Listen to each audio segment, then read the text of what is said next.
আরব শেখদের লালসার শিকার ভারতের কুমারীরাও। ভোগ বিলাস আর যৌনতা ছাড়া যেন কিছুই বোঝেন না আরব শেখরা। এর পিছনে কারি কারি টাকা ঢালতেও কার্পণ্য করেন না তারা। নিজেদের যৌন চাহিদা মেটাতে তাদের প্রথম চাহিদা কুমারী ও কিশোরীরা। বিশেষ করে 12 থেকে 14 বছর বয়সী কুমারী মেয়ে তাদের সবচেয়ে পছন্দ।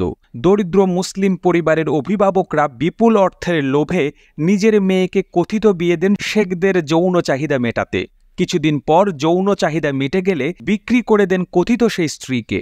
ভাগ্য খারাপ হলে মাসে মাসে হাত বদল হতে হয় কোনো কোনো কিশোরীকে।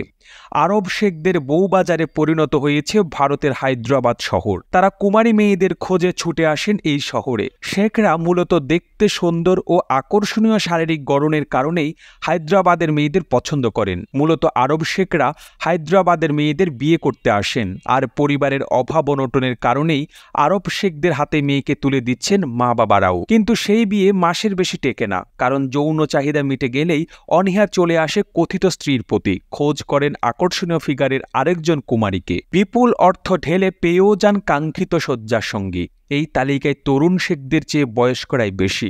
60 কিংবা 70 বছর বয়সী শেখরাও বিয়ে করতে চান 12 থেকে 14 বছর বয়সী কিশোরীকে। দরিদ্র পরিবারের বাবা মায়েরাও অর্থের লোভে মেয়েকে তুলে দেন তাদের হাতে। বিনিময়ে তারা কিশোরীর পরিবারকে 50,000 থেকে 5 লাখ রুপি পর্যন্ত দেন। এছাড়া সুন্দর পোশাক, সোনা ও কখনো বাড়ি পর্যন্ত দিয়ে দেন। ভাগ্য ভালো হলে কয়েক মাস পর্যন্ত সংসার টেকে খুব কষ্টে, না হলে মাস ঘোরার আগেই বিক্রি হতে হয় আরেক শেখের কাছে। রেহেনা নামের এক কিশোরীকে বিয়ে করে কাতারে উড়াল দেন 70 বছর বয়সী এক শেখ। কাতারে গিয়ে কয়েক মাসের মাথায় অন্য এক শেখের কাছে রেহেনাকে বিক্রি করে দেন তার স্বামী।